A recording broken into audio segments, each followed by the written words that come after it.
Hoje recebi o convite de estar aqui, além de louvar o nome do Senhor, explanar a palavra dele. Vamos cantar agora sobre a nossa esperança, né? A nossa força, que é Jesus Cristo e o sacrifício que Ele fez na cruz. A cruz que nos traz a vitória.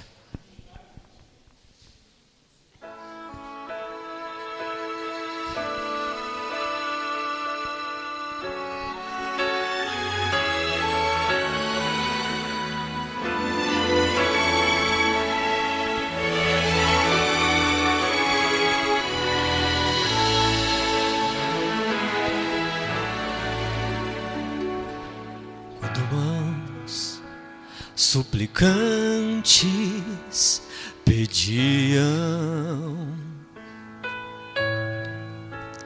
outras mãos que as pudessem guiar,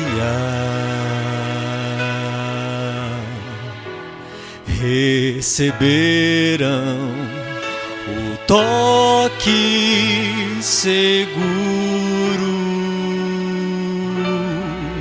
daquelas mãos perfuradas na cruz, pois a cruz, de cruz traz vitória a qualquer coração sofredor. Vou louvar para sempre meu mestre, pois a cruz hoje é tudo pra mim.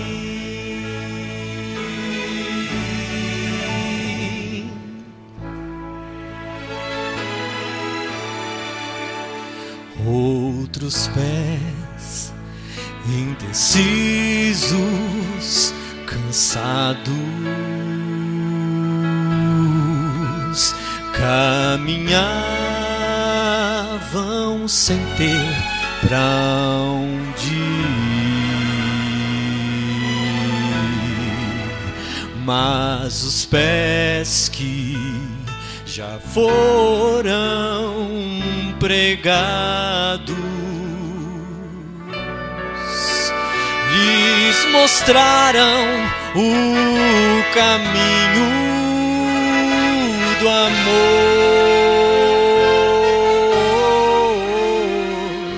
E quando todos os amigos se forem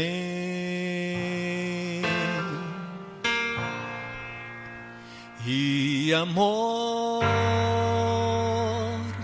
chegar para mim, eu confiarei em um mestre pregado que morreu, mas enfim ressurgiu,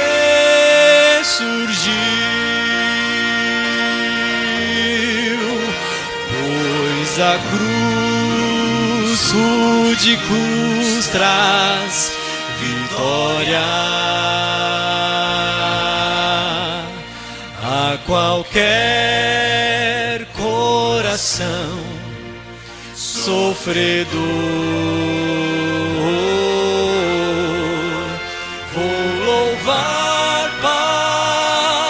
Sempre meu mestre, pois a cruz hoje é tudo pra mim, pois a cruz hoje é tudo pra mim. Pra mim.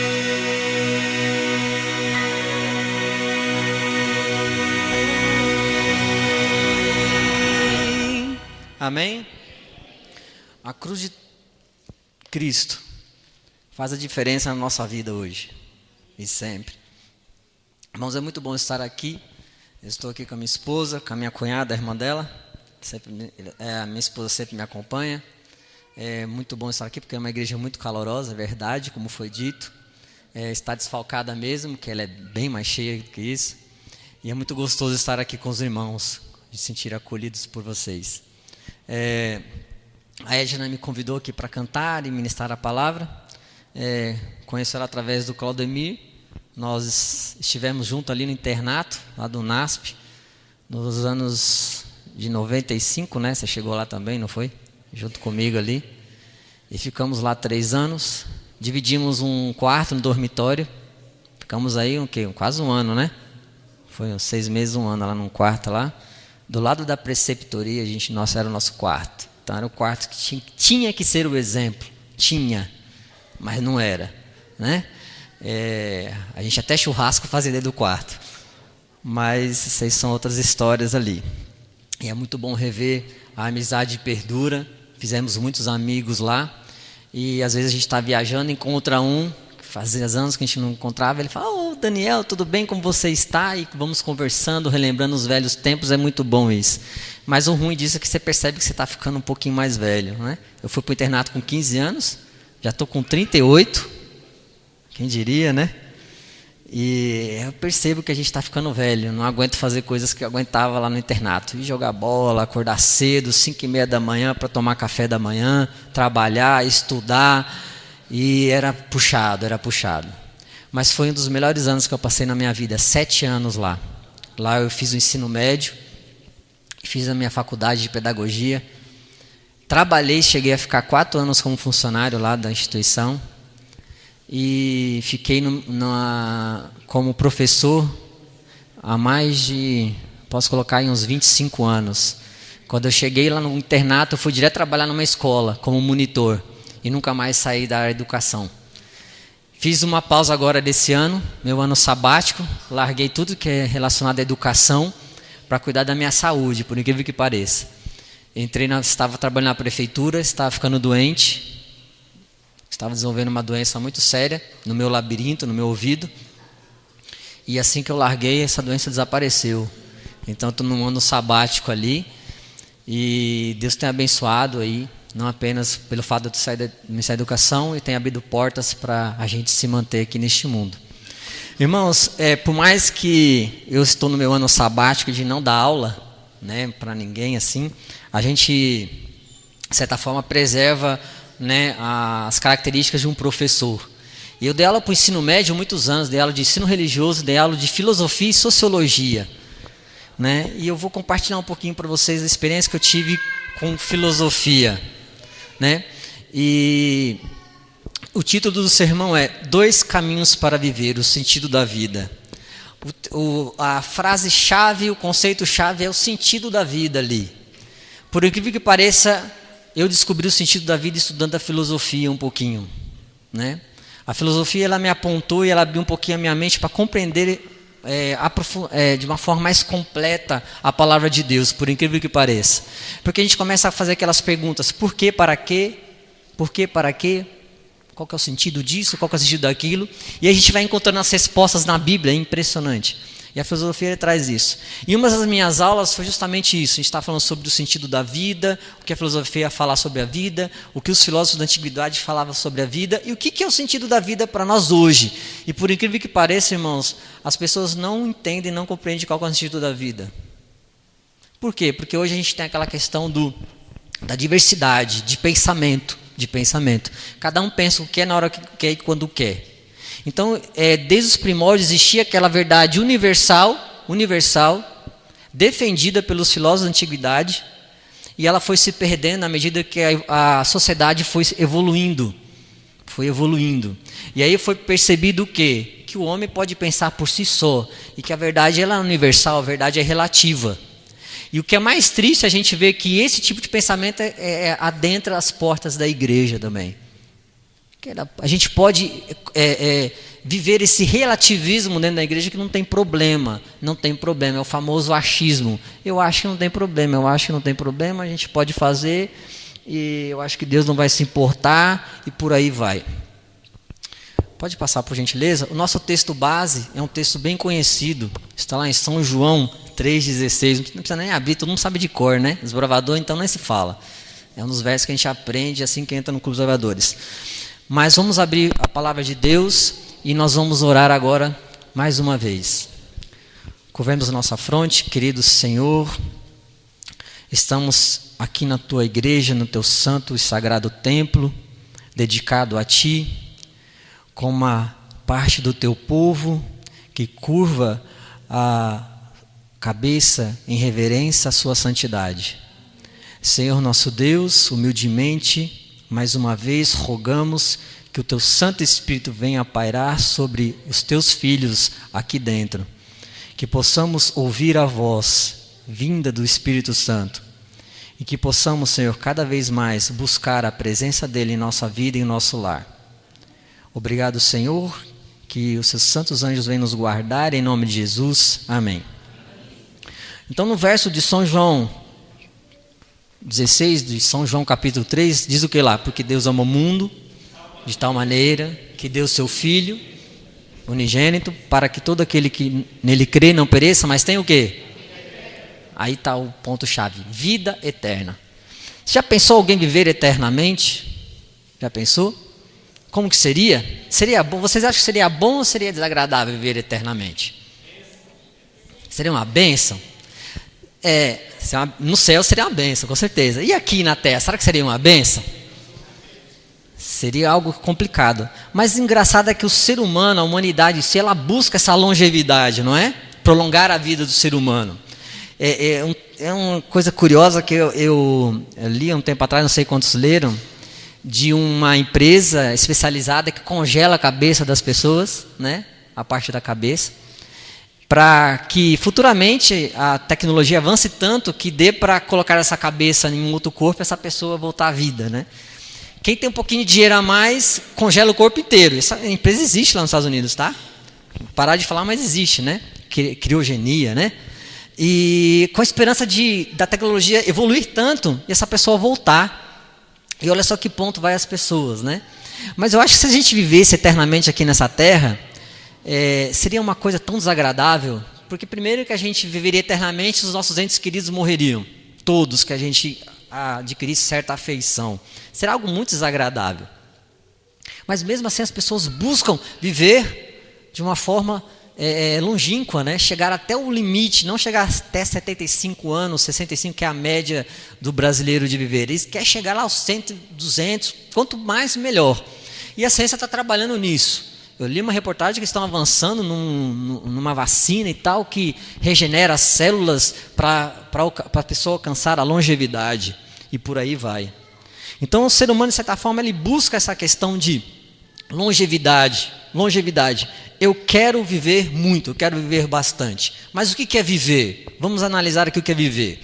Primeiro, definição: ter vida ou existência, existir. O doente ainda vive, durar, perdurar, subsistir, e por aí vai. Então, o que é viver é ter vida. É ter vida. E o que é vida? Vamos analisar também o que é vida. O que o dicionário fala para a gente que é vida? Vida é o oposto de morte. Então, se você não está morto, você está vivo. É vida. O período de tempo que decorre desde o nascimento até a morte dos seres. Modo de viver, comportamento. Vamos parar ali. Eu quero que vocês se atenham ao item 2. Modo de viver. O que é vida? É um modo de viver. Isso é vida. Fique com isso na mente. Vida é o modo de viver. Isso é a vida. Pode passar, por gentileza? Para relembrar, vida é modo de viver. Mas em que momento se dá a concepção, o início da vida? Início da vida. Alunos aí do ensino médio já discutiram isso com o professor lá? Quando começa a vida? Existe uma discussão muito grande na comunidade científica, né? Nessa questão de legalizar aborto ou não. Algumas pessoas falam que vida é no momento da concepção, né, da célula, espermatozoide com óvulo. Tem gente que fala que é apenas quando o bebê começa a desenvolver o sistema nervoso. Tem gente que fala que apenas quando o bebê está lá nos seus idos, perto de nascer, e aí a discussão começa e não termina nunca. Realmente é uma polêmica. Quando que se começa a vida? Só que é o seguinte, pode passar, por favor. Existe aí uma questão de ciclo da vida. A gente não vai discutir quando começa a vida. Na minha concepção, a vida é quando as células se juntam ali e pronto, acabou. Para mim, ali já começou a vida. Mas é uma discussão ao caso. Mas as pessoas discutem isso na vida. E essa vida tem um ciclo, que isso favorece a questão da discussão. Existem dois tipos. Ciclo da vida, volta lá. Ciclo de vida e o ciclo vital. Ciclo de vida e o ciclo vital. O que um difere do outro? Pouca coisa. O ciclo de vida é o conjunto de transformações por que podem passar os indivíduos de uma espécie para assegurar a sua continuidade. Ou seja, esse ciclo de vida é um ciclo que não termina nunca. Então, o indivíduo, ele nasce, cresce, reproduz. Depois que reproduz, outro indivíduo nasce, cresce, reproduz. Depois disso, nasce, cresce e reproduz. E aí, esse ciclo de vida, eles estudam essas transformações. Né? O conjunto de transformações. Como que se dá essas transformações? Um outro exemplo, nós temos o ciclo de vida dos anfíbios, por exemplo. Você vê que eles não estudam o indivíduo sapo, e sim o ciclo de vida dos anfíbios. Então, lá tem a concepção, eles crescem até se reproduzirem, e vem outros sapinhos e vão fazendo a mesma coisa e nunca termina, por isso que é um círculo. Próximo é das borboletas, que é o mesmo ciclo. A borboleta vai lá, coloca o seu ovinho na folha, dá a larvinha, ela tem a mutação, e vem outra borboleta, e assim vai, o ciclo nunca termina. O próximo seria o ciclo da vida vital, ou seja, o ciclo vital. Olha a diferença. O ciclo vital é o termo usado para expressar o ciclo da vida de um ser, ou seja, incluindo todas as fases e etapas. No ciclo de vida, a gente não para na reprodução e inicia outra vida. No ciclo vital, ele estuda todas. Então, o indivíduo, é aquilo que a gente aprendeu no primáriozinho, né? No Fundamental 1 aí, para os mais novos. A gente nasce, cresce, reproduz, envelhece, morre. Esse é o ciclo de vida vital. Ele estuda isso. Mas uma coisa interessante, que é o seguinte, tanto o ciclo de vida como o ciclo de vital, para a gente estudar essas transformações, para a gente estudar os ciclos que ele passa, depende do que do indivíduo? Pode passar. Do modo de viver dele. Por exemplo, se eu sou uma pessoa que bebo, fumo e etc e tal, faço tudo de errado com o meu corpo, o que acontece com o meu ciclo de vida? Ele é interrompido antes mesmo de eu chegar na reprodução. Aí meu ciclo de vida já era. Né? Diferentemente dos animais. Os animais sempre vai ter esse ciclo de vida aí. Nós somos os únicos seres capazes de interromper esse ciclo de vida, né? Se a gente quiser. É o único, nós somos os únicos. A gente interrompe se quiser. Então, tudo quer dizer, tem a ver com o modo de viver do ser humano. Então, na biologia, eu vou estudar essas transformações dependendo de como o indivíduo se comporta. Se ele não se comportar adequadamente, ele não vai completar o ciclo. Ou ele não vai chegar até... Ele vai interromper as fases que o ser humano deve cumprir, como todos os seres vivos, que é nascer, crescer, reproduzir, envelhecer e morrer. Essa é a fase. Só que tem muita gente que interrompe isso. Então, tudo isso tem a ver com o meu modo de viver. Modo de viver. E o que a Bíblia fala sobre isso? Sobre o modo de viver. Vamos abrir a Bíblia aí, pode passar em Gênesis. Abram em Gênesis capítulo 2, o verso 7. E podem abrir também, já deixar marcado aí, João 14, 6. Que a gente vai entender um pouquinho sobre essa vida aí. Se essa vida que a gente acabou de falar, que a biologia caracteriza, é a mesma que a Bíblia caracteriza. João e Gênesis.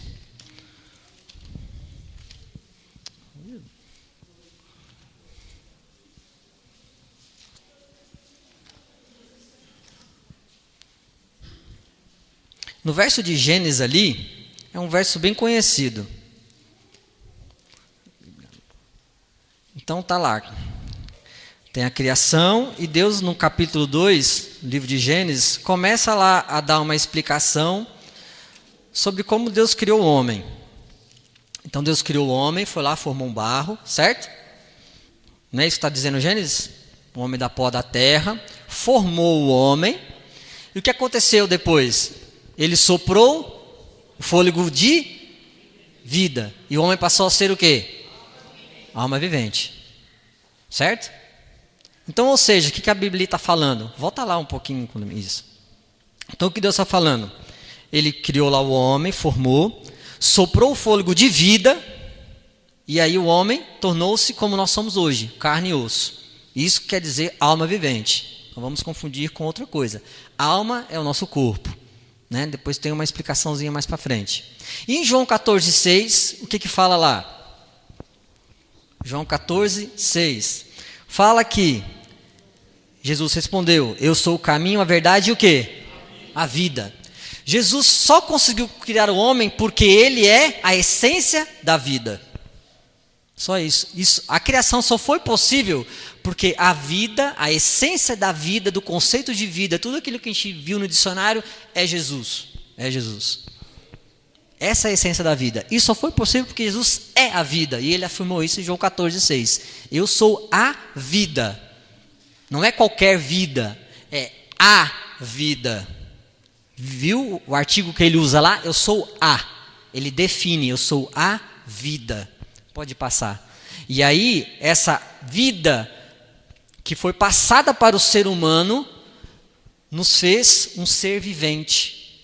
Um ser vivente. E a partir desse momento que tornamos um ser vivente, aí nós começamos a viver a vida, ou seja, o nosso modo de viver. Aí entra o nosso modo de viver aí. Olha que coisa interessante. E aí aconteceu o quê? Pode passar. No jardim, Deus criou o homem, criou a mulher. Eva foi lá, pecou. Adão foi lá, pecou. E o que aconteceu? O que aconteceu? Pode passar? O ciclo vital da vida começou a iniciar ali. O homem começou a nascer, crescer, reproduzir, envelhecer, morrer. Até então isso não existia. Não existia. Essa vida que foi passada para Adão, que foi passada para Eva, é uma vida que não se interrompe.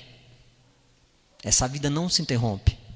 Só que o pecado quebrou o conceito espiritual de vida e nos colocou ali, como a biologia define, o ciclo de vida, da vida vital.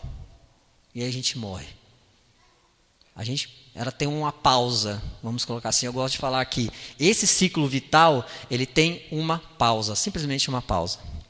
Pode passar, por favor. E em João 10,10, vamos abrir nossas Bíblias lá, só voltar um pouquinho. Olha só o que Jesus fala, uma coisa interessantíssima. Essa vida foi pausada. O ser humano, ele esqueceu que ele foi criado para viver eternamente. E olha o que Jesus fala em João 10,10. O ladrão vem somente para roubar e destruir. Eu vim para que tenham o quê? Vida. E tenham como? Em abundância. Olha que coisa fantástica. O homem se esqueceu da natureza para a qual ele foi feito. E aí Jesus veio e lembrá-los. Eu vim para que vocês se lembrem que a vida que saiu de mim lá no princípio, ela ainda existe. E ela é dedicada para vocês. Ela vai ser dada a vocês. E não é em pouquinha coisa que eu vou te dar, não. É em abundância. É em abundância. E aí Jesus chegou lá, nos lembra disso. Você não foi feito para morrer.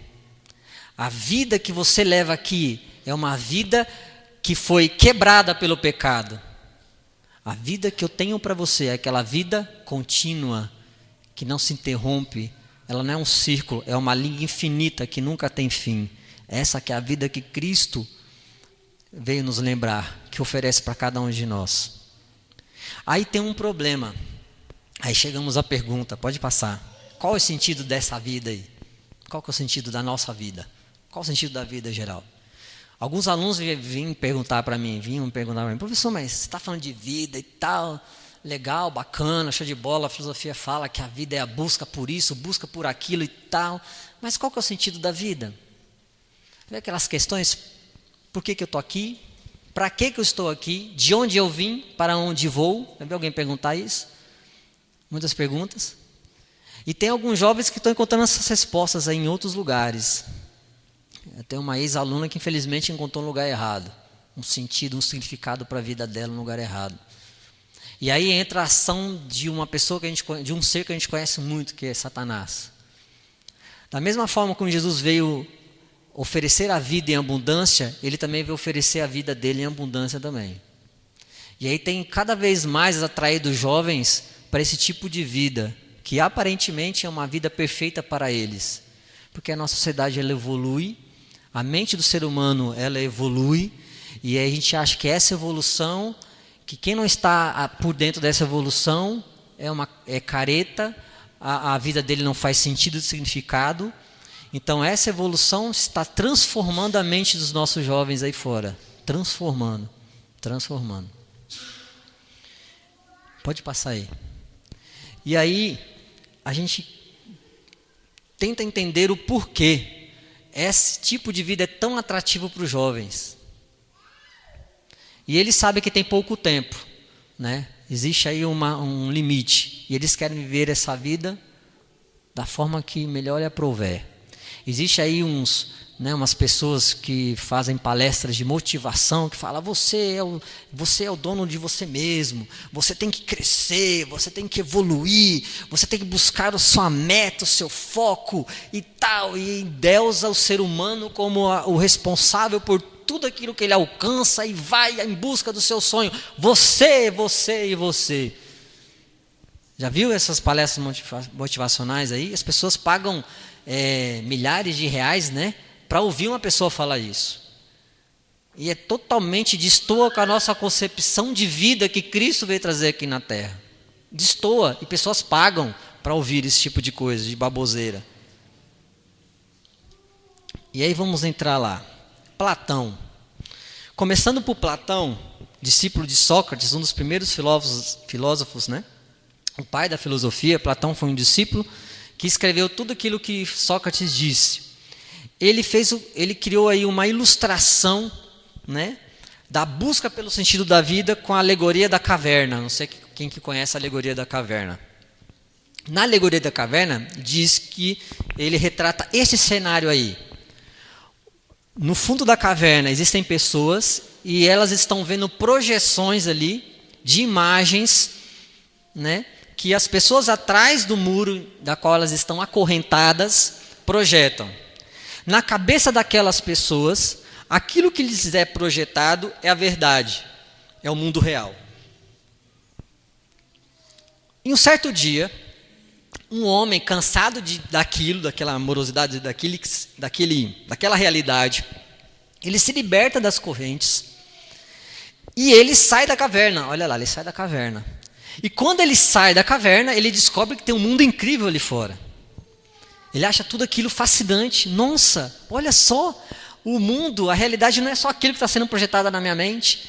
Tem muito mais coisas aqui para ver. E o que ele faz? Ele volta para a caverna e fala, amigos, vocês estão presos, eu vou ajudar vocês a saírem daqui. Ele, por quê? Você está louco? Não, porque existe uma realidade diferente ali fora, isso aqui não é verdade, a verdade é que está lá fora. Vamos lá ver.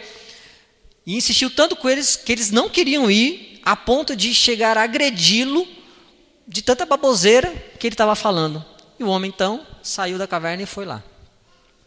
Então o que o Platão está querendo dizer aqui? Que aquilo que nos é mostrado, geralmente, a maior parte das vezes, não é a verdade. Não é a verdade. E olha o que ele está retratando aqui. A vida que muitas pessoas levam lá fora e acham que aquilo que faz todo sentido para a vida deles é aquilo que eles têm que viver. O modo de viver dessas pessoas que não conhecem a natureza da qual eles foram criados, acham que aquilo é verdade. E muitas vezes, quando nós vamos falar para eles que aquela vida que ele leva não é uma vida, não é a realidade, o que acontece com a gente, às vezes, somos xingados, menosprezados, ridicularizados ou até mesmo agredidos e mortos. Tem pessoas que matam por causa disso. Porque estão tão enraizados nessa verdade que acham que aquilo é mentira. E olha como Satanás é astuto. Nessa mesma projeção, ele busca certa evolução de pensamento humano que faz com que essas pessoas solidifiquem ainda mais onde elas estão. E tenham mais convicção. Deus não existe. Por que não existe? Porque a gente não pode ver. Oh, legal, é verdade. Deus aceita você do jeito que você é. Pode vir. Você tem nessa vida, você bebe, você fuma, pode continuar fumando. Porque Deus não vê você em físico, Ele vê você no espírito. O que importa é o que você faz com o espírito, não com o seu corpo. Pode vir. E as pessoas vão. Você gosta de usar droga? Tem uma igreja especial para você. Pode vir também. Continua, não tem problema usar o que você usa, porque Deus, Ele vê você com o coração. Olha como Satanás é astuto. E quando, irmãos, é impressionante, quando você se liberta dessa caverna, retratada por Platão, é algo impressionante. A sua vida faz sentido. Faz ou não faz? Quem foi convertido aqui há pouco tempo, sabe o que eu estou falando. Até eu que nasci na igreja, em um certo momento da minha vida, eu entendi o momento que tudo faz sentido, porque até então eu não entendia nada. E como que eu entendi isso? Estudando a Bíblia. A gente vai entendendo e compreendendo. Tem muita gente na igreja que esquenta banco, né? E só faz isso, mais nada.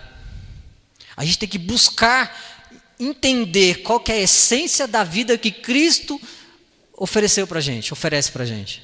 E a gente só vai achar isso estudando a Bíblia. Às vezes a gente entra, acha tudo, já sabe tudo, é o jeito que é, aceita tudo que vem, não fala nada, é porque está vindo, então vamos aceitar e vamos que vamos levando, a igreja está enchendo, isso aqui importa. É um pensamento de quem está preso na caverna, irmãos. É o pensamento de quem está preso na caverna. E vocês vão entender melhor isso. Pode passar um pouquinho. No ano de 1856, esse pintor aí chamado Oscar Gustav, não sei falar o sobrenome dele, tá? Ele fez esse retrato que escandalizou a Europa nesse ano. Porque esse retrato mostra dois lados apenas. Olha, não é muito completo viver, hein? Dois lados. De um lado ali, à esquerda de vocês, tem um jovem que decidiu viver a vida buscando os prazeres, bebendo, curtindo, orgias, fazendo tudo de errado, suicídio. Retrata isso, o autor fala isso. Do outro lado tem um jovem que já buscou o contrário, a caridade, o amor, o perdão, o altruísmo. E no centro da pintura está a sabedoria. A sabedoria. E o que a gente aprende com esse retrato aí? Que o saber, a sabedoria, ela é oferecida para todos. A escolha quem faz é que define o modo de viver da pessoa. Essa é a escolha. Tem um outro quadro também, pode passar, por favor? Que esse é um quadro de um pintor italiano, né? Que ele mostra lá a via larga e a via estreita. Na via larga você pode ver o quê? As pessoas entrando, felizes, alegres, sorridentes, caminho fácil de andar. E na via estreita, lá a dificuldade para o homenzinho passar. Mas só que ela é a diferença. Uma via leva para Cristo e outra vida leva para a perdição. E tem um quadro mais intrigante ainda sobre isso. Pode passar, por favor? Que ele tem como título Dois Caminhos para a Vida. Este quadro, ele é um quadro bem complexo de compreender. Porque ele tem umas imagens ali que mostra, lá no ponto, por exemplo, o olho que tudo vê, etc e tal, umas mensagens subliminares nele aí. Este olho, eles falam, o pintor do quadro é desconhecido, mas as pessoas os estudiosos falam que isso aí é o olho de Deus, né? Que fala, os meus olhos estarão sobre os fiéis da terra para que habite comigo e tal, né? Mas tudo bem, ele está falando, tudo bem, né? Mas assim, o que é interessante nesse quadro é o seguinte, que é a mesma ideia do quadro anterior. Eu tenho a porta larga e eu tenho a porta estreita. Nessa porta larga, eu tenho a maior parte das pessoas entrando por ela, porque é uma facilidade maior, porque ali tem festa, tem alegria, tem diversão, tem um culto, sim, tem uma igreja ali do lado, isso, sobe aí à direita, do outro lado, isso, aí é uma igreja, entendeu? Tem uma igreja sim, e tem festa, mas em cima ali tem umas pessoas brigando, mas não tem problema, o que é meu, você não tem que olhar para isso, eu cuido do que é meu, você cuida do que é seu, e vai, e tem alegria, e tem a destruição lá em cima. Já no outro lado, eu tenho uma dificuldade, eu tenho a morte de Jesus ali retratada na cruz, depois a morte tem perseguição, tem morte, tem sofrimento, tem complicação, mas o final disso tudo é a vida eterna, é o céu. E isso um autor que não tem nada a ver com a nossa religião, com a nossa crença. Ele fez esse quadro aí. E aí, nesse quadro, nessa concepção, pode passar aí. A gente entra naquela questão assim, eu acho, vou entrar aqui, porque aqui não tem problema. Se você reparar no outro quadro ali, volta lá um pouquinho, mas no meio dele ali, tem uma cerca quebrada que dá para você atravessar para o outro lado. Sabia disso? Tem lá em cima, não sei se você, isso, ele está mostrando. Dá para mostrar. E muitas pessoas chegam e pensam assim, né?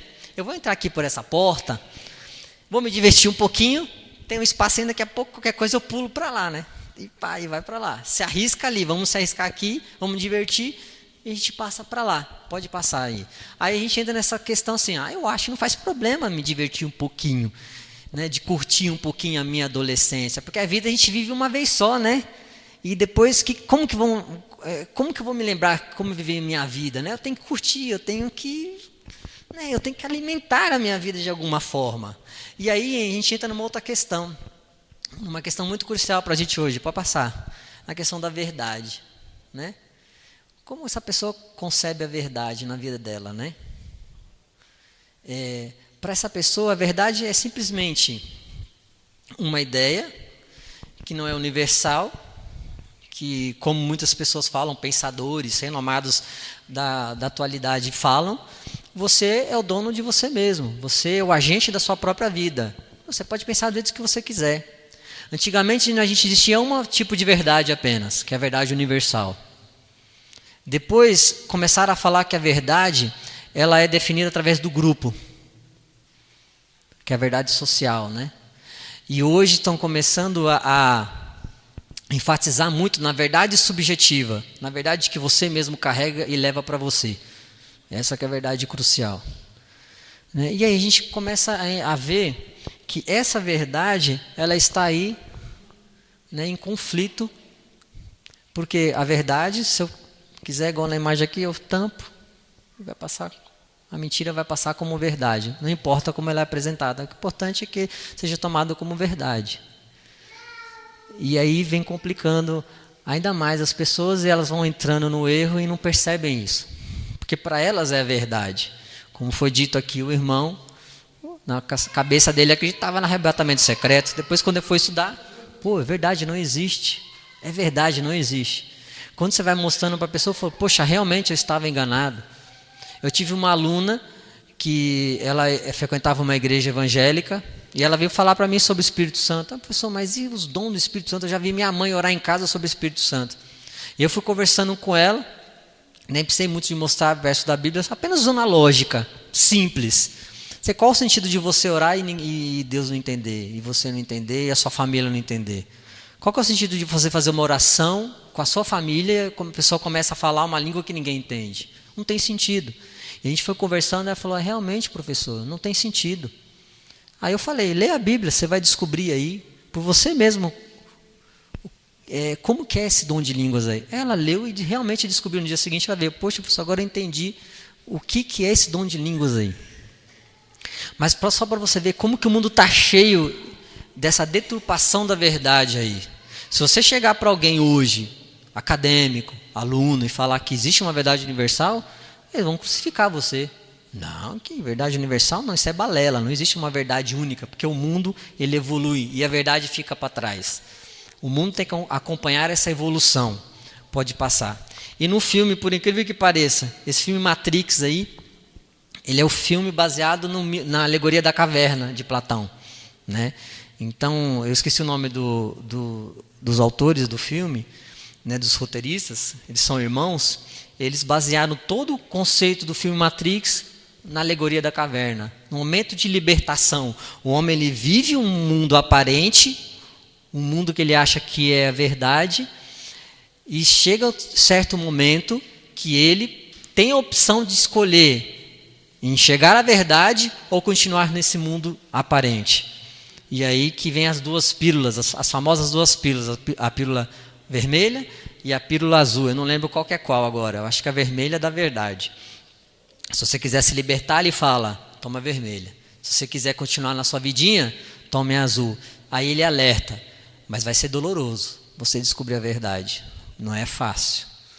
Não é algo que a gente vê que vai ser bom para você. Vai ser complicado. E aí ele escolhe, logicamente, tomar a pílula que faz com que ele enxergue a verdade.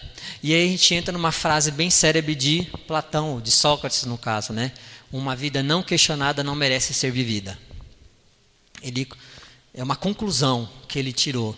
Se eu não tenho tempo para examinar a minha vida, examinar os meus conceitos, examinar o meu modo de vida, eu não mereço viver essa vida. E olha que engraçado, tem tudo a ver com Lucas 9:23. Se alguém quiser vir após mim, o que tem que fazer? Examinar a vida. Negar o eu, negar a si mesmo, é fazer um autoexame da nossa vida. É o mesmo conceito ou não é?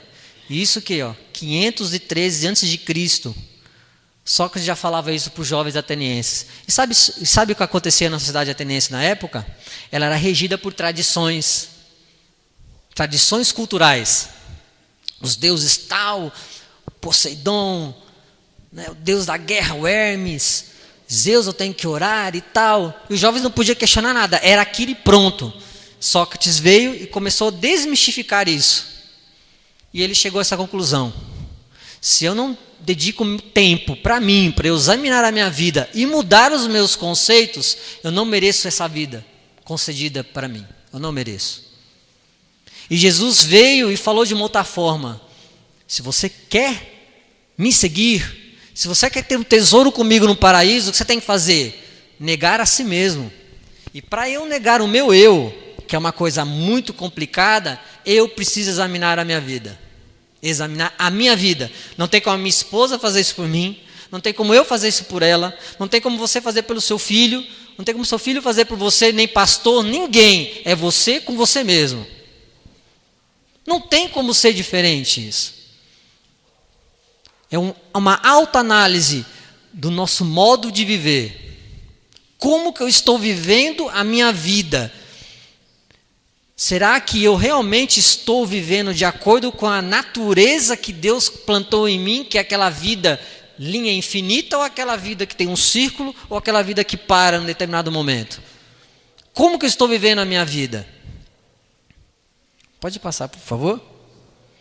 Em Mateus capítulo 7, versos 13 e 14, Jesus, ele faz uma alegoria também ali. Ele dá o exemplo de duas portas, que a gente tem que buscar a porta estreita, porque larga é o caminho que leva, larga é a porta e o caminho que leva para a perdição.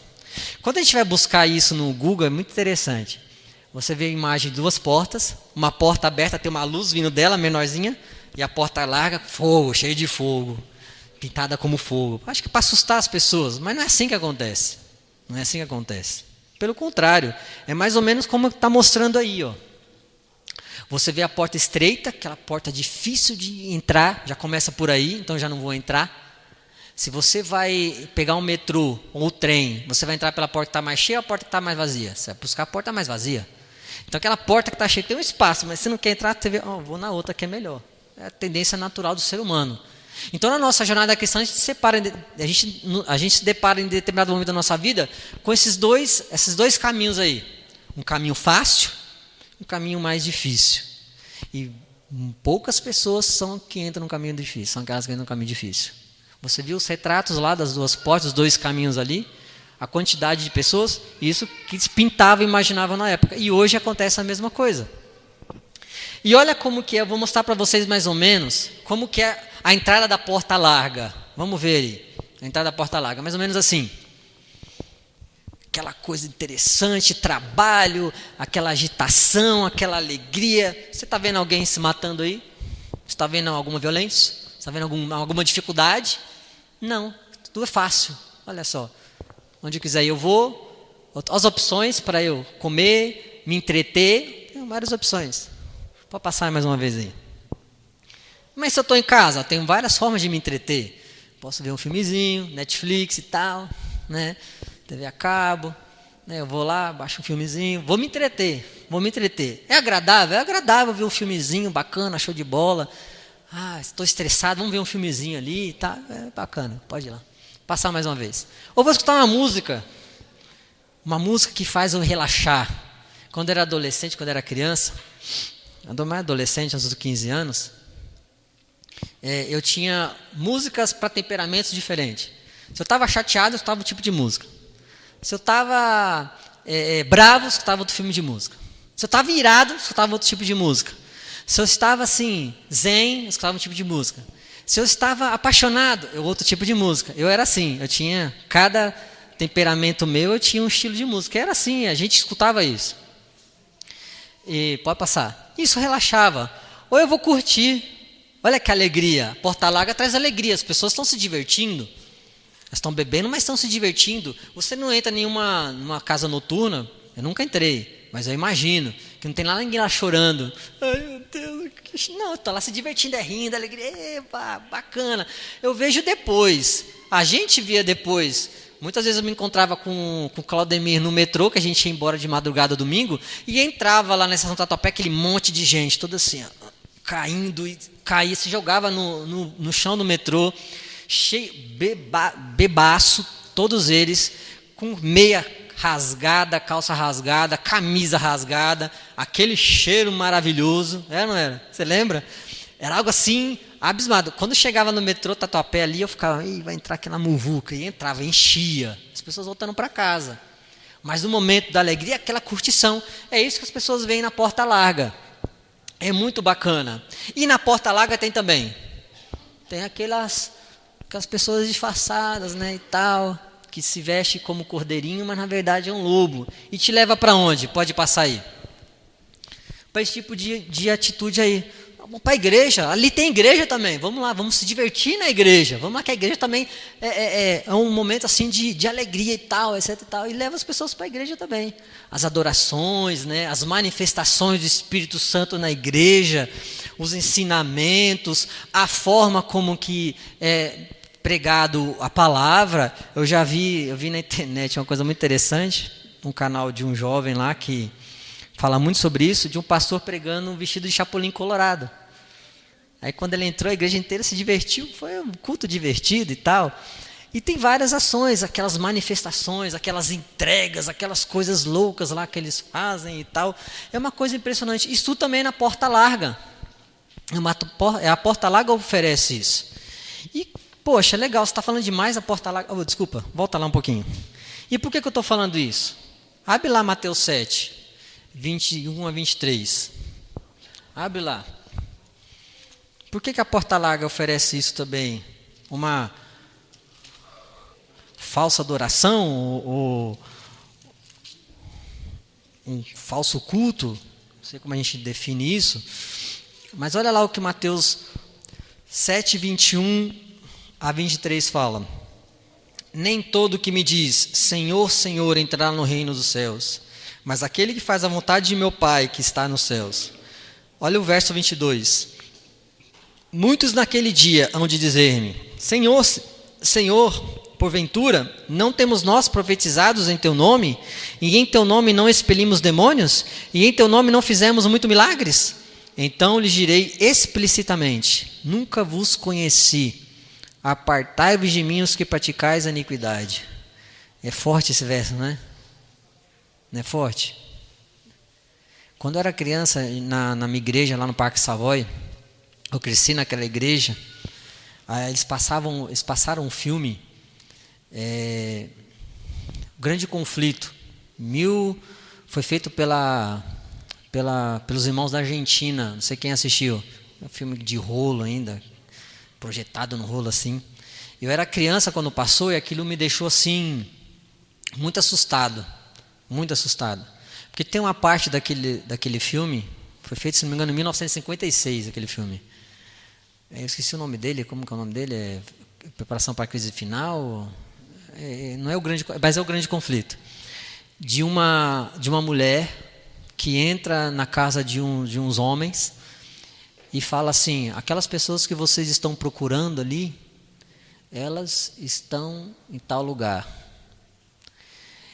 Em outra parte do filme, uma igreja vazia, e dentro daquela igreja, uma igreja enorme lá, gigantesca, parece Buenos Aires, caberia ali uns 2.000 membros tranquilamente, poucas dezenas de irmãos ali, se reunindo para buscar a presença do Espírito Santo na igreja. E os demais membros estavam onde ali? Uma coisa que eu me perguntava: mas cadê o resto das pessoas?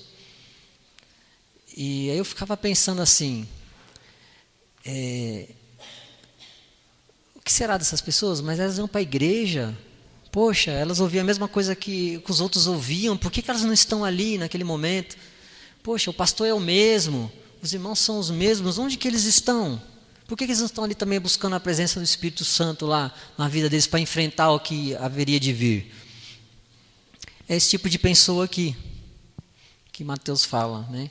Que Jesus olha para eles e fala assim: apartai-vos de mim, vós que praticais a iniquidade, eu nunca vos conheci. E em alguns momentos das minhas reflexões eu fico pensando: será que eu não sou uma dessas pessoas aí que vive uma vida religiosa apenas de aparência? Será que eu não sou assim também?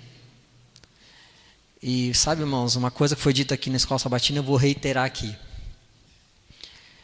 A gente não vê mais a igreja clamando pelo Espírito Santo. A gente não vê. Na verdade, eu nunca vi, né? Sou adventista de berço. Fui para o colégio e lá tinha semana de orações maravilhosas. Pastores assim, só os top, assim, dos top. Posso falar top? Pode, né? Todo mundo fala top. Era uma coisa assim que as pessoas choravam, iam para casa chorando e tal. Mas no sábado seguinte, no dia seguinte, na manhã seguinte, parecia que não havia acontecido nada. Porque continuava a mesma coisa. A gente não via transformação ali. Eu não sei se ele concorda comigo. Eu não via transformação ali. E a gente não via as pessoas clamando por Espírito Santo. A gente não vê pessoas clamando. A gente não vê hoje clamando pelo Espírito Santo.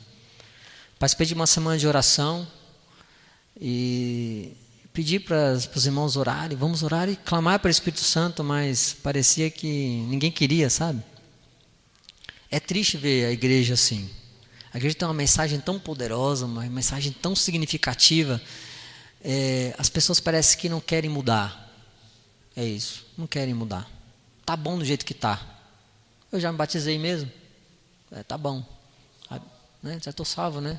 Na Bíblia não fala, quem crer e for batizado será salvo? Para mim tá bom. É o suficiente para mim. Sabe o que falta hoje na nossa igreja, irmãos? Esse clamor aí, pelo Espírito Santo. Falta muito isso. Entre os irmãos mesmo. Também em nossas orações particulares, em nossa meditação particular, também falta isso. Sabe por quê? Porque quando Jesus estiver perto de voltar, as coisas não serão fáceis. A gente acha que vai ser, mas não vai ser. Vai ser muito difícil. E quer a gente esteja preparado ou não, ele vai voltar. Ele vai voltar. No tempo certo ele vai voltar. Mas me dói às vezes de ver que as pessoas não se importam muito com isso. Não se importam mais com isso. De mudar. Como foi dito pela irmã aqui. Aqui é a casa de Deus, é sagrado. E aí a gente traz um salgadinho, abre lá um Ruffles, começa a comer, né? Um suco, refrigerante. Se algum israelita fizesse isso no templo, o que aconteceria com ele? Mas Deus mudou? Qual que é a diferença do Deus lá do templo de Israel e do Deus do nosso templo? Tem diferença? Não. Mas as pessoas não entendem isso, que a gente está na casa dele. Quando eu era criança, irmão, só para ter uma ideia, eu era triste mesmo, gostava de aprontar. Meu pai só me deu uma ordem que era inegociável. A igreja ela tinha 2 púlpitos, não sei quantos aqui lembram, hoje só tem um. E meu pai chegou para mim, olhou para o púlpito lá do culto divino, que era usado só para o culto, ele falou assim, você pode brincar em qualquer lugar, ali você não pode brincar. Eu falei, por quê, pai? Porque ali é um lugar sagrado. Só quem entra ali é uma pessoa consagrada. Ali não é lugar de brincadeira, porque ali, ele quis dizer o que para mim? Que ali Deus estaria ali, ó. Ele até falou, na igreja você pode até brincar. Ali, se eu ver você brincando, irmãos, eu nunca pisei ali. Nunca pisei. Porque eu conheci meu pai. E hoje não existe mais isso. Aí as pessoas falam, sabe o quê? Que eu já ouvi. Irmão, isso faz parte da contextualização. A gente tem que contextualizar. Mudar, evoluir, porque lá está evoluindo, então a gente tem que evoluir também. Eu já ouvi isso aí. E aí a igreja vai levando assim, vamos contextualizando aí. Contextualiza e vamos contextualizar. E mistura tudo, e traz tudo. A forma como é pregado o evangelho começa a evoluir também, contextualiza. E aí a gente vai levando aí do jeito que dá. E aí sabe o que acontece? Um filme de 1956 vai começar a tornar-se realidade nos templos que buscam a Cristo em espírito e em verdade. De 50 membros, 5 pessoas buscando o Espírito Santo apenas. O resto, contextualiza. Sabe como que é a porta estreita? Pode passar aí? Pode passar. Lembra, não sei quem que tem a afinidade com essa imagem. Ellen White teve uma visão em Battle Creek, né? Livro Vidas e Ensinos. Ela retrata o caminho estreito. Começam lá com uns seguindo os outros, com as carroças e cavalos. Em determinado momento do caminho, eles não conseguem caminhar mais com a carroça, saem dos cavalos e vão só com os cavalos. Em determinado momento, eles começam a deixar as coisas, porque as coisas não passam. Em determinado momento, eles não conseguem nem ir a cavalo, começam a ir a pé. Em determinado momento, eles não conseguem nem ir calçado, tem que ir descalço. Em determinado momento, eles começam a perceber que eles não conseguem se equilibrar no caminho, eles têm que se apoiar em cordas. E eles não sabem de onde que vem essas cordas, e ela relata que no abismo, eles começam a ouvir, ela ouvia barulhos de prazer, de alegria, de orgia, e ao mesmo tempo ouvia também lamentos de amargura vindo do abismo. E em um determinado momento ela relata que encostou na parede e viu marcas de sangue, e ela percebeu, o caminho realmente não é fácil, mas a gente vai continuar indo. Até chegar um momento que não tem mais caminho, só tem corda. Mas do outro lado ela avista uma relva verde, e ela percebe, vamos agarrar mais firme na corda, porque eu quero chegar ali. Esse é o caminho. Às vezes as pessoas aí pintam ali fora, não, prosperidade, Deus vai dar tudo o que você precisa. A caminhada cristã, irmãos, ela não é fácil. Algumas pessoas vêm falar assim, poxa, mas é difícil. Se está difícil, dê glória a Deus, porque você está no caminho certo. Se tem provações que você não está aguentando mais suportar, dê glória a Deus, porque você está no caminho certo. Se tudo estiver bem, aí desconfia, que alguma coisa está errada. Satanás, irmãos, ele não vai deixar você seguir o caminho certo. Ele não vai deixar. E quando a gente escolhe o caminho certo, aí vem, e é aí que a gente fica mais forte. Mais forte ainda, perseguir o caminho, porque depois do caminho a recompensa está ali. Ó. Pode passar mais um? Qual que é o sentido da vida? Conseguiram captar a essência do sentido da vida? Qual que é o nosso sentido da vida, irmãos, como cristãos? Como cristãos. Qual que é o nosso sentido da vida?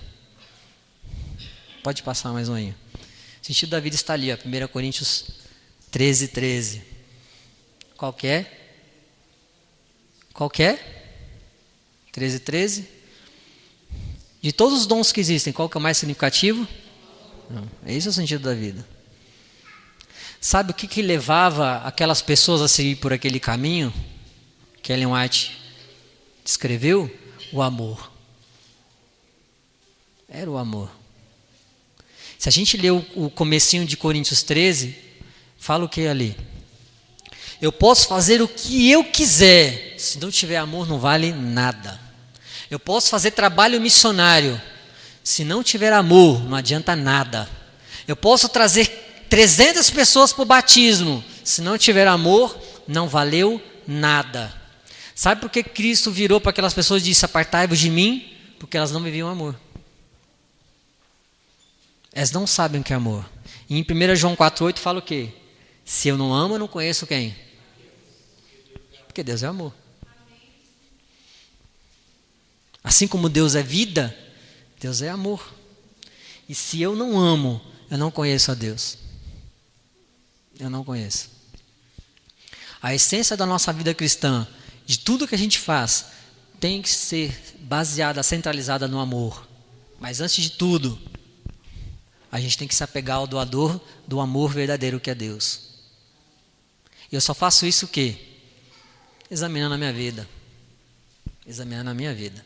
Irmãos, esse sermão aqui, eu faço mais é para mim. Eu preciso ouvir esse sermão. Eu preciso ouvir. À medida que eu estava estudando para preparar o sermão, eu estava refletindo e pensando no que eu tenho que mudar para ser uma pessoa melhor, para ser realmente um filho de Deus. E sabe uma coisa? Eu fiz um propósito para Deus desse ano, de ler a Bíblia 2 vezes no ano. Já terminei, na última semana de junho já terminei a primeira, já comecei a segunda. E cada vez que eu estou lendo, por que eu estou fazendo isso? Para eu ser uma pessoa diferente, para ser uma pessoa melhor. Ler uma vez no ano não estava sendo o suficiente para a minha vida ter significado. Então eu busquei isso para minha vida ter um significado.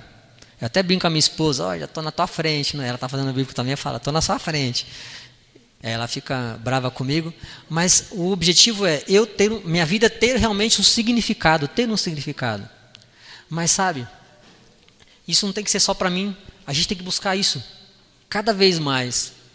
E uma coisa que eu fiquei refletindo quando estava fazendo o estudo bíblico, na primeira vez, foi quando eu cheguei na parte justamente do Pentecoste. E aí meus pensamentos passaram sobre os discípulos que seguiram Jesus por mais de 3 anos. Não houve, parecia que não transformou em nada. Porque Pedro fez o que fez quando Jesus foi preso, os discípulos fugiram. E a vida deles só teve um significado depois que eles compreenderam realmente, depois de 3 anos, quem que era Cristo. E depois que aconteceu o que aconteceu no dia do Pentecoste, a vida deles mudou. Eles nunca mais voltaram a ser os homens que eles eram. Mas para isso eles tiveram que mudar. Deixar muitas coisas para trás. Eles tiveram que deixar. Jesus, o Filho de Deus, passava horas e horas em reflexão com seu Pai. Horas e horas. Paulo, mesma coisa. Todos os apóstolos, a mesma coisa. E a gente não faz nem metade disso. E eu ficava pensando assim: o caminho para mim está longe para eu chegar aos pés de um Paulo da vida, de um Pedro, de um Filipe, até mesmo de Cornélio, né? Impressionante. Aceitou a mensagem do Espírito Santo. Como que o poder de decisão é tão forte? E a vida de Cornélio mudou daí, do eunuco, encontrado por Filipe. A minha vida está muito distante deles. Gentios, hein? Gentios. E quanta coisa eu não tenho que fazer para mudar? Eu tenho que fazer para mudar. Eu tenho que mudar a minha vida muito ainda. Gosto de um filmezinho. Quando eu falei do filme, eu falei para mim, tá? Eu gosto de um filmezinho. Opa. Eu gosto de... Aí eu vejo assim, como no final do dia fazendo: por que eu fiz isso tudo? Não tem sentido o que eu fiz, gente. É uma coisa muito complicada. Para mim, eu falo eu. Mas ao mesmo tempo não é. Não é. E aí vem aquela imagem da visão de Ellen White na minha mente.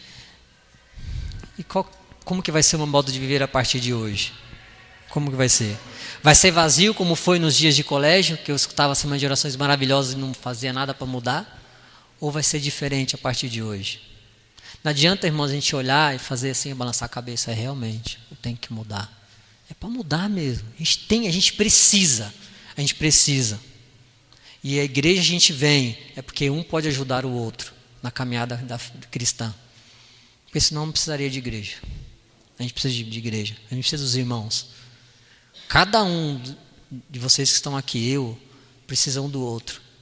Porque não é fácil, a caminhada é muito difícil. É muito difícil. Para encerrar, irmãos, eu gostaria de ler ali 1 Tessalonicenses, no capítulo 5.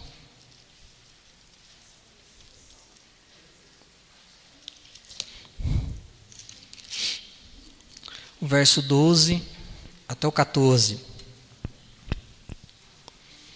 1 Tessalonicenses, capítulo 5, verso 12 a 14.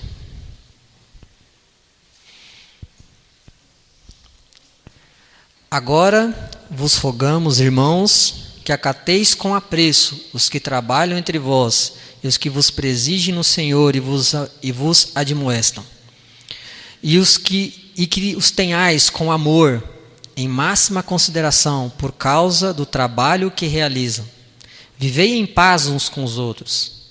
Exortamo-vos também, irmãos, a que admoesteis os insubmissos, consoleis os desanimados, ampareis os fracos e sejais longânimos para com todos. Este é um apelo que Paulo faz para a sua igreja, para a igreja de Cristo hoje. Vamos unir em união, com amor, nos unir de verdade, em espírito e em verdade, nessa caminhada que é tão difícil. Auxiliem uns aos outros. Ajude o seu irmão a levantar quando ele precisa. Não critique, não rebaixe, ajude, ele está precisando. E aí a nossa recompensa é a vida eterna. Sempre com foco em Cristo. E acima de tudo, irmãos, negar o nosso eu. Pode passar mais uma aí? Para encerrar, eu gostaria de cantar uma música.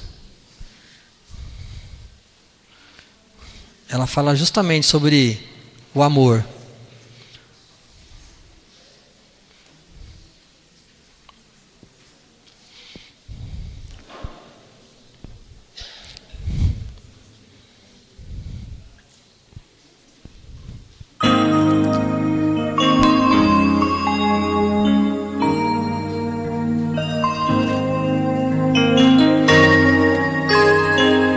Se alguém conhecer, uma música bem antiga. Senhor, de que vale o meu esforço se não tiver amor? Para que servem as teorias se não tiver amor? E falar com eloquência sem estar em comunhão não atinge o coração. Mas, Senhor, compreendo que é preciso sentir o teu amor. Senhor, eu te entrego o meu viver, dedicando todo ser ao poder redentor desse amor. Senhor, vem estar comigo sempre. Quero ser eficiente no serviço ao semelhante, muito mais, transbordando em amor.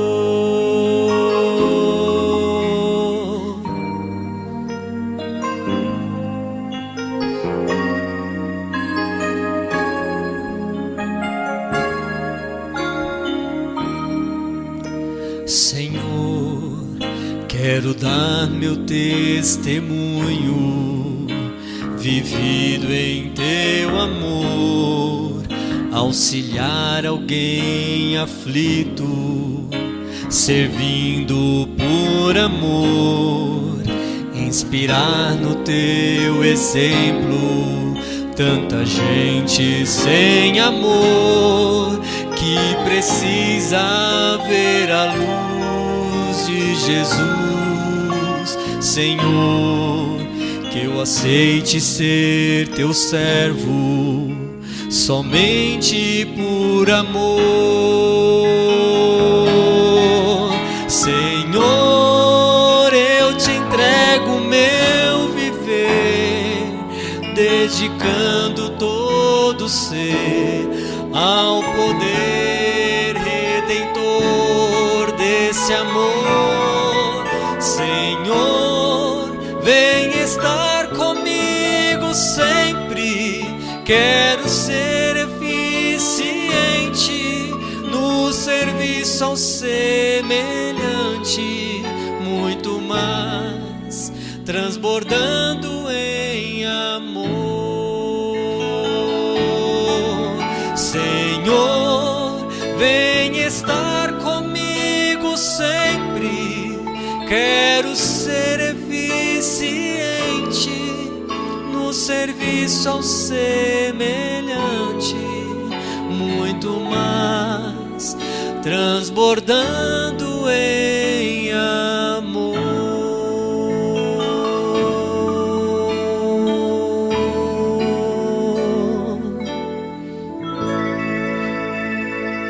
Amém? Vamos levantar e fazer uma oração.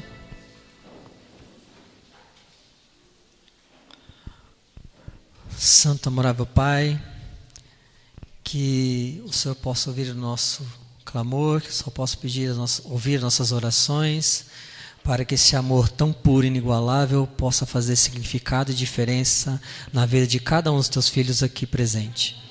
Senhor, que o teu Santo Espírito venha conduzi-los rumo a este caminho que é difícil, é complicado, cheio de obstáculos.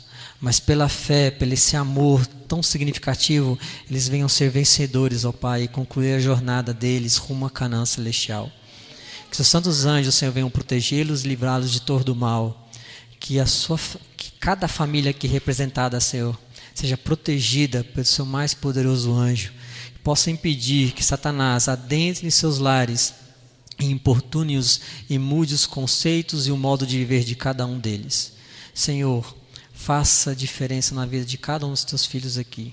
Que eles possam viver para ti e para te servir. E que a cruz de Cristo possa ser o nosso alento e nossa força nesses momentos de dificuldade. Em nome de Jesus, aqui nós rogamos e pedimos. Amém.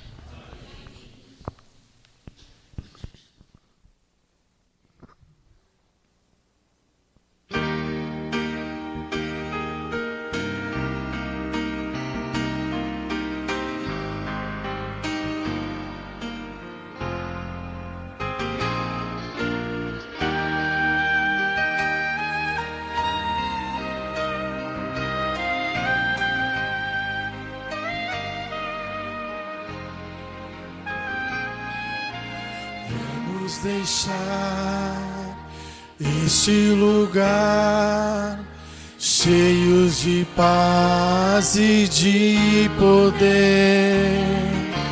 Vamos a Deus agradecer por em amor, em fé nos manter.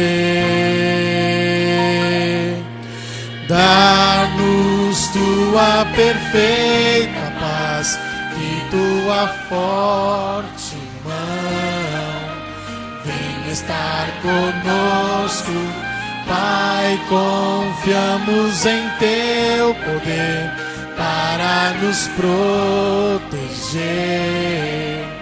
até quando enfim nos virmos. Até quando enfim nos virmos.